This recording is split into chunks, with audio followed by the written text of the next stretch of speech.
The scream stopped 3 hours ago, and that terrifies you more than anything else, because silence in London means there is no one left to scream. Subscribe to Think What If for more stories that push your imagination to the edge. You stand on the rooftop of a flat in Shoreditch, watching smoke rise from Westminster, and the question burning in your mind is not if this could happen, but how it already started. The scientists warned us, they published papers, they ran simulations. But we ignored them because the truth sounded too much like fiction. Now fiction bleeds in the streets below you, and every shuffling figure was someone's neighbor, someone's child, someone who believed they were safe. The city remembers what it was yesterday. Today, it belongs to something else. The vial is compromised. I repeat, the vial is broken. Get the spill kit now. It began with a lab accident in Porton Down, the secretive research facility where the UK government studies the deadliest pathogens known to humanity. They were working on something called a chimeric virus, a hybrid created by splicing rabies with a mutated strain of Toxoplasma gondii, the parasite that already infects nearly a third of the human population without them knowing. Rabies attacks the central nervous system, turning its victims hyper-aggressive and hydrophobic within days. Toxoplasma gondii rewires the brain, removing fear, increasing risk-taking behavior, making mice walk toward cats instead of away. What happens when you combine them? What happens when you give that hybrid an incubation period of only 6 hours instead of weeks? The answer is crawling through the underground right now. The first case appeared on a Monday morning at King's Cross Station. A researcher, Dr. Sarah Chen, stumbled off the Piccadilly line with blood on her lab coat and foam at her lips. Commuters thought she was drunk. They filmed her on their phones. They laughed. Within 90 minutes, she had bitten 11 people. Within 6 hours, those 11 had spread across London like a stain you cannot wash out. By Tuesday evening, the Prime Minister was evacuated. By Wednesday dawn, you watched your neighbor try to break through your door with his bare hands, his eyes milky white, his throat producing sounds that were not human anymore. How far would you go to survive when the person trying to kill you used to help you carry your groceries?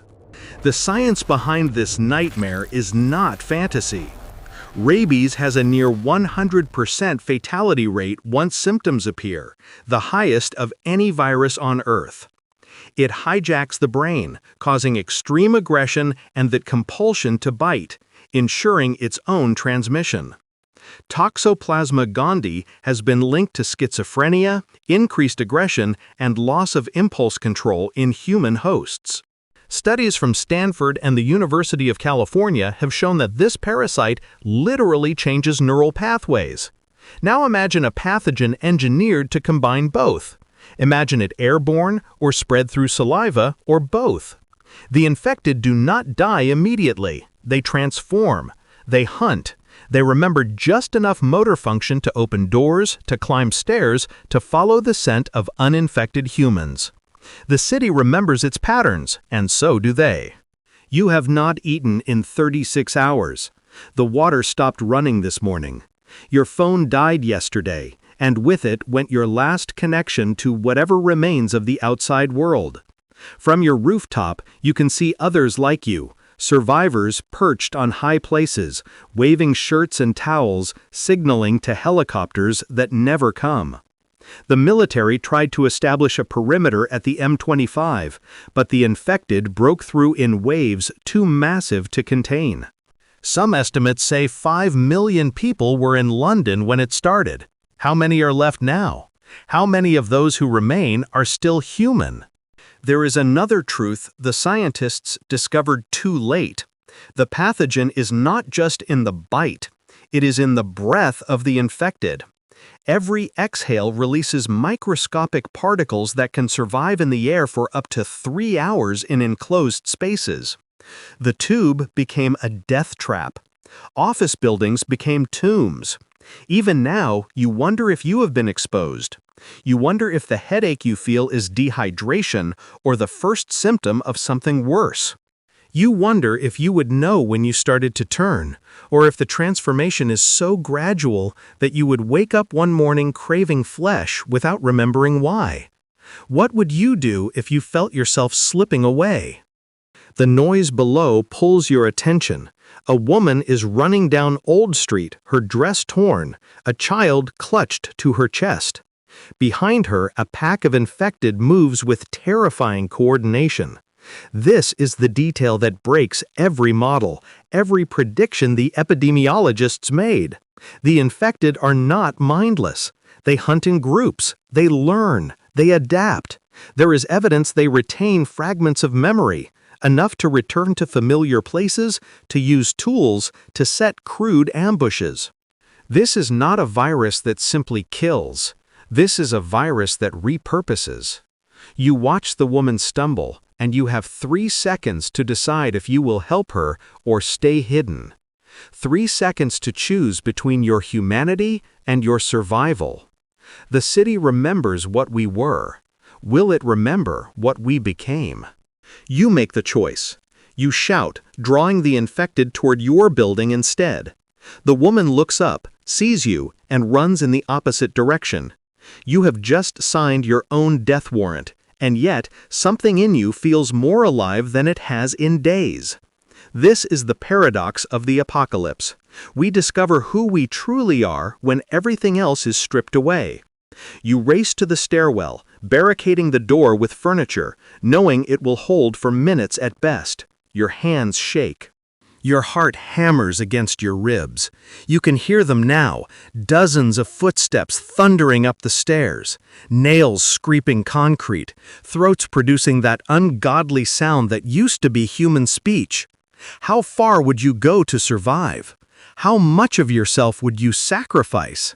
The real horror is not that this scenario is science fiction. The real horror is that it edges closer to science fact with every passing year.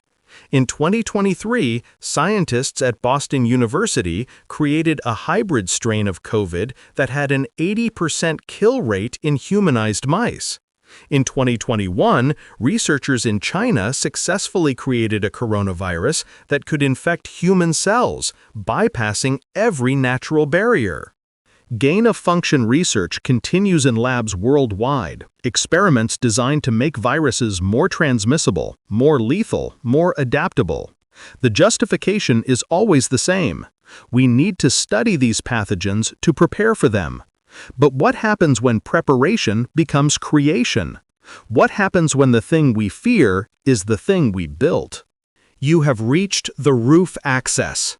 One more floor. The door behind you splinters. Wood cracks like bone. You can smell them now, the stench of decay and copper and something sweetly wrong. Your legs burn, your lungs scream.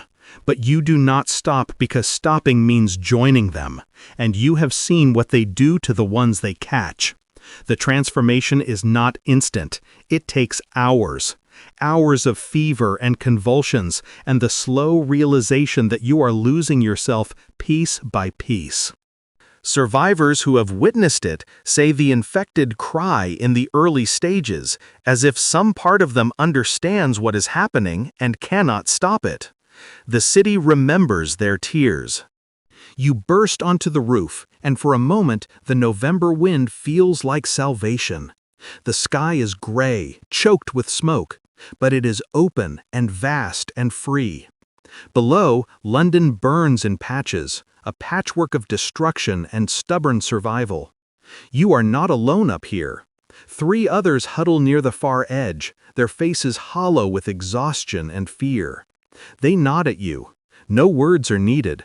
You have bought them time, perhaps only minutes, but in this new world, minutes are lifetimes. The door behind you shudders. It will not hold. You look at the gap between this building and the next. 3 meters, maybe 4. Possible if you commit fully. Deadly if you hesitate. One of the survivors, an older man with blood on his sleeve, steps forward. He tells you there is a boat at Canary Wharf, a rumor, a whisper, a desperate hope. He says others are gathering there, that maybe, just maybe, they can escape down the Thames to the coast. You want to believe him. You need to believe him, because the alternative is this rooftop, this endless siege, this slow countdown to the moment when your barricade fails. What would you do now? Would you jump? Would you run? Would you believe in a rumor when everything else has proven false? The door explodes inward. You run. You leap. For a heartbeat, you are suspended between buildings, between life and death, between who you were and who you must become. You land hard, roll, and keep moving. Behind you, some of the infected try to follow. Most fall. Some make it. This is the new mathematics of survival. Not everyone makes it. Not everyone deserves to. But everyone tries. And in that trying, in that desperate scramble across London's rooftops as the sun begins to set, you understand something the scientists never put in their papers. The real virus is not the one that transforms the body. It is the one that transforms society, that reduces civilization to its rawest elements, that proves how fragile the line is between order and chaos. You reach Canary Wharf as darkness falls. The towers stand like grave markers against the dying light. There is a boat. There are survivors. There is a chance, slim as a blade and twice as sharp. But there is also a truth you must carry with you as you board that boat and push away from the shore. This happened because we played with fire. This happened because we believed we were smart enough to control what we created. And now, as London disappears behind you, swallowed by night and smoke and the endless moaning of the infected, you wonder if we learned anything at all. The city remembers what it was. Do we? Subscribe to Think What If for more worlds you should never forget.